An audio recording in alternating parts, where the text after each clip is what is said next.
Mesdames, Messieurs, bonsoir et bienvenue dans cette session d'information sur la télévision Labari en ce jeudi 6 août 2015. La 11e promotion d'élèves officiers d'actifs de l'école de formation des officiers des forces armées nigériennes EFOFAN a été officiellement présentée ce matin au drapeau.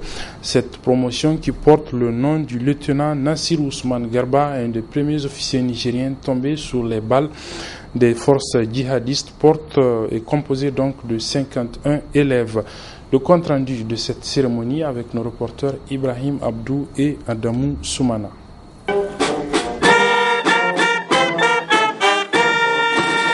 Cette cérémonie riche en couleurs, rehaussée par la présence des présidents d'institutions de la République, du ministre de la Défense et d'officiers supérieurs des forces de défense et de sécurité, ainsi qu'un parterre d'invités civils et le sacre du triomphe de la promotion lieutenant Nassirou Ousmane Garba. Une cérémonie dont le début a été marqué par la remise du fanion de l'école de formation d'officiers des FAN par un élève de la promotion lieutenant Nassirou à la promotion suivante. Occasion pour le premier responsable de cette prestigieuse école de présenter à l'assistance cette 11e promotion d'officiers d'actifs. La promotion lieutenant Nassirou Ousmane Garba qui est devant vous a un effectif de 51 stagiaires composé de 12 stagiaires provenant des pays amis et 39 Nigériens, dont 2 féminins. Cette promotion du moins, a suivi une scolarité de 2 années académiques qui exige une réussite aux différents examens de compétences nécessaires à l'obtention du premier diplôme d'officier de l'armée de terre, c'est-à-dire le brevet de chef de section. 11 élèves officiers collatéraux, à savoir des médecins, des ingénieurs, ayant suivi une année de formation, sont également aux côtés de cette promotion. Président la cérémonie de sortie d'officiers de la promotion lieutenant Nassirou Ousmane Garba, le ministre de la Défense n'a pas manqué de souligner le choix du nom de cette promotion et de rappeler leur devoir à ses lauréats. Du nom de l'un des premiers officiers tombés sous les balles de groupes armés terroristes. Un nom évocateur qui identifie cette promotion et qui rappelle surtout les exigences du métier des armes, faites de grandeur, de servitude et de sacrifices multiples. Ces futurs officiers doivent constamment s'inspirer de l'exemple de ceux de leurs devanciers qui, par leur courage, leur ténacité, leur intelligence et leur générosité de cœur et d'esprit, ont su triompher de l'ennemi et des adversités rencontrées sur leur chemin. Lauréat de la promotion lieutenant Nassirou Ousmane Garba, par ce triomphe, vous entrevoyez une victoire sur les épreuves et les diverses privations de la vie. Vint ensuite le moment tant attendu de la remise des galons de sous-lieutenant aux 3 premiers de la promotion par les officiels auxquels les officiers parrains ont emboîté les pas, suivis du serment de ces nouveaux officiers. Nous, officiers de la promotion, lieutenant Nassirou Ousmane Garba, jurons solennellement de servir la patrie avec honneur et fidélité. Excellence, Monsieur le ministre de la Défense nationale, la promotion lieutenant Nassirou Ousmane Garba vous adresse son premier salut d'officier d'actif. Merci, mon lieutenant. Une photo de famille avec les officiels pour immortaliser ce moment fort qui restera à jamais gravé dans la mémoire de la promotion lieutenant Nassirou Ousmane Garba a mis fin à cette cérémonie. Dans le cadre de la prévention des risques de catastrophe, le projet de gestion des risques de catastrophe et de développement urbain PGRCDU a effectué ce matin une visite le long de la digue de protection des quartiers Lamordé et Courterré ainsi que sur le site des périmètres irrigués du quartier Goudel afin de recenser les besoins urgents. Le compte rendu de cette visite avec nos reporters Alidou Bourema et Mamoudou Saleh. Les digues de protection des quartiers Lamordé et Courterré ont constitué la première étape de cette visite entreprise par le projet de gestion des risques de catastrophe et de développement urbain dans le 5e arrondissement de la ville de Niamey. Une visite qui a permis à la délégation de recenser les besoins urgents pour faire face aux risques d'inondation auxquels ces quartiers sont exposés. En beaucoup de lieux, on a constaté que les gens ont carrément construit dans des zones inconstructibles. La responsabilité vraiment est partagée. Et c'est pour ça qu'il est nécessaire de prendre des dispositions urgentes pour que ces gens qui sont dans des zones inconstructibles soit prennent des dispositions techniques fiables, soit quittent les zones pour ne pas avoir de situation à gérer. En tout cas, en ce qui concerne le projet, toutes les dispositions sont prises. Les génies ruraux et l'hydraulique ont confirmé que toutes les dispositions sont prises pour que dans les jours qui suivent, immédiatement, que des opérations sur terrain soient visibles. La délégation s'est ensuite rendue sur le site des périmètres irrigués de Goudel. Là aussi, le besoin est énorme, notamment le rehaussement de la digue de protection. Nous avons aperçu de loin, comme vous l'avez vu, les anciennes digues qui seront non seulement confortées, mais rehaussées pour qu'ils puissent atteindre la cote de sécurité. Ici, nous sommes sur le tronçon de Goudel. Le tronçon de Goudel est composé de deux éléments. D'abord, une première digue qui protège le périmètre de Goudel, qui est là à côté.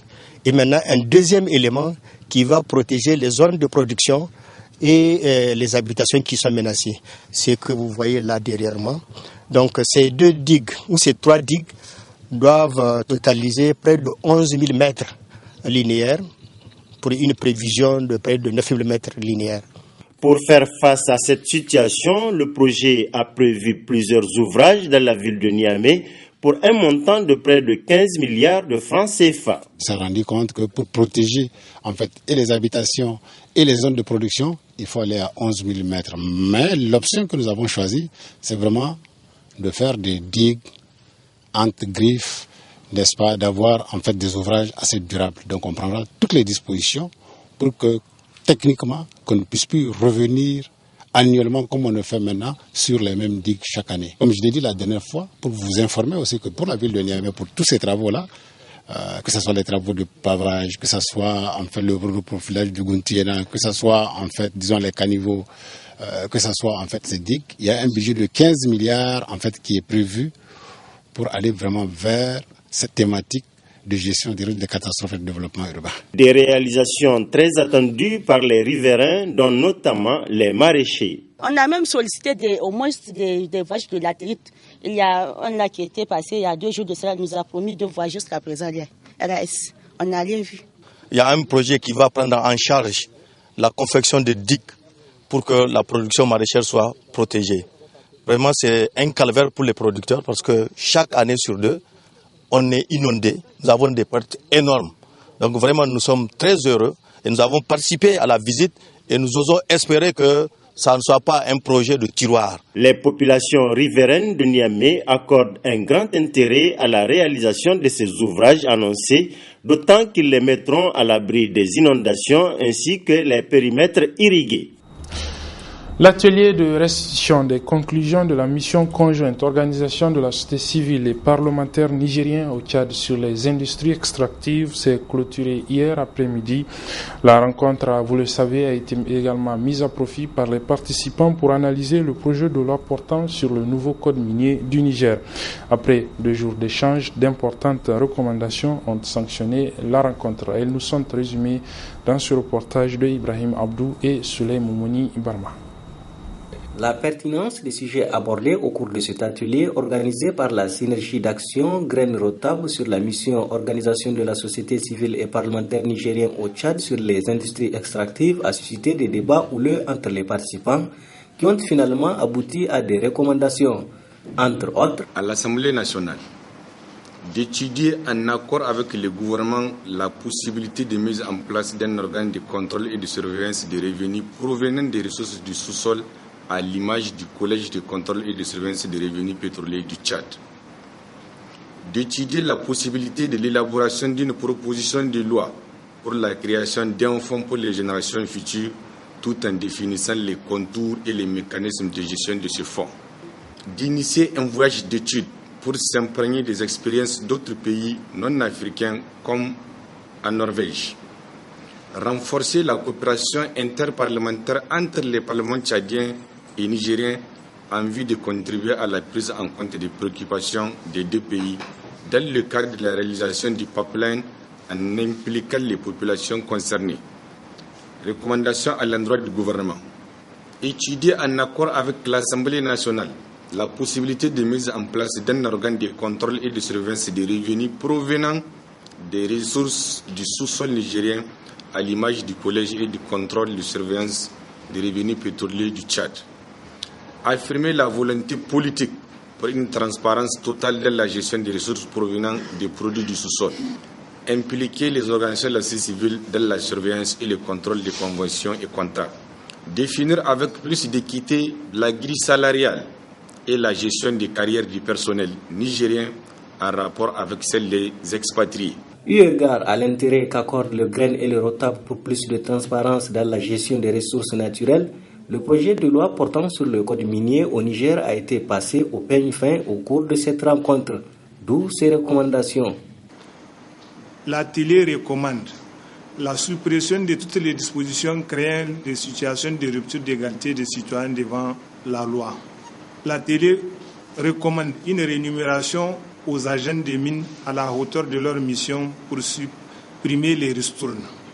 La télé recommande la validation des conventions et contrats d'exploitation minière par les parlementaires conformément à l'article 148 de la Constitution du 25 novembre 2010 et l'harmonisation de notre code avec les textes communautaires.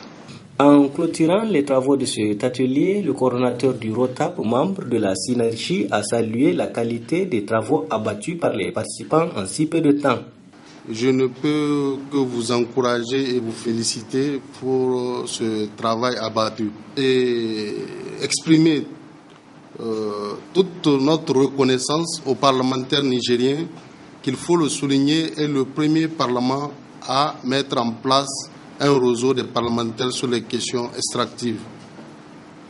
C'est en train de devenir une mode au niveau de toute l'Afrique. Vous voyez, tous les autres parlements s'en inspirent et ils sont devenus des modèles en la matière. Et l'État doit aussi jouer pleinement son rôle de gardien de mise en œuvre de ces conventions et de ces contrats par les compagnies qui viennent exploiter nos maigres ressources.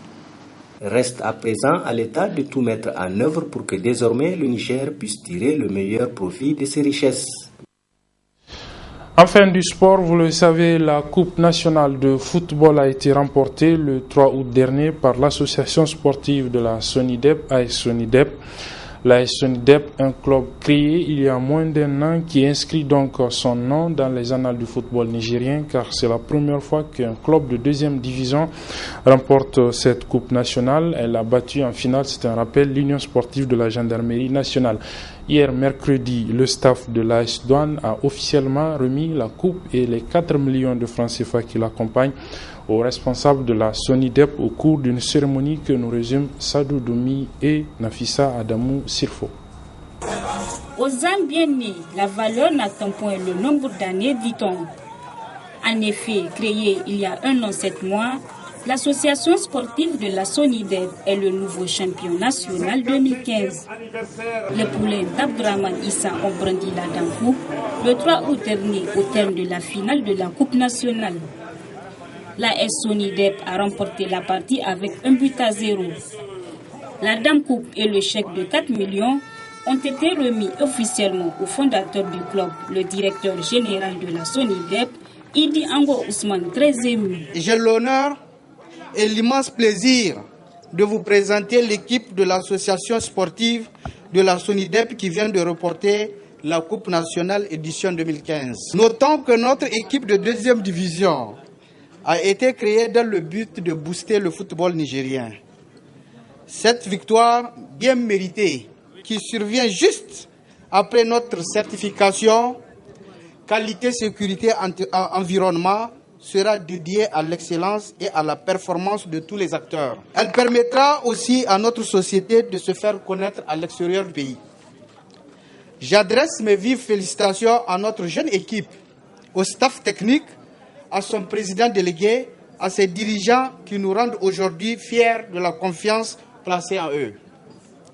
Je les exhorte à continuer dans le sens et je n'hésiterai pas, chaque fois que de besoin, à appuyer les efforts de ces jeunes pour la promotion du football nigérien. J'en profite pour vous inviter à la finale de la 2e division région de Niamey qui opposera à l'une des équipes de la capitale le 7 août 2015. L'administrateur de l'AS Sonidep a adressé ses remerciements et ses reconnaissances à tous ceux qui ont contribué pour aboutir à ce résultat. Je ne vais pas oublier certainement ceux qui nous ont beaucoup aidés, et je parle du représentant de sapeurs-pompiers, là où on s'entraîne depuis bientôt 1 an et demi. Je remercie aussi également sincèrement le maire de la commune 3, où on a pris notre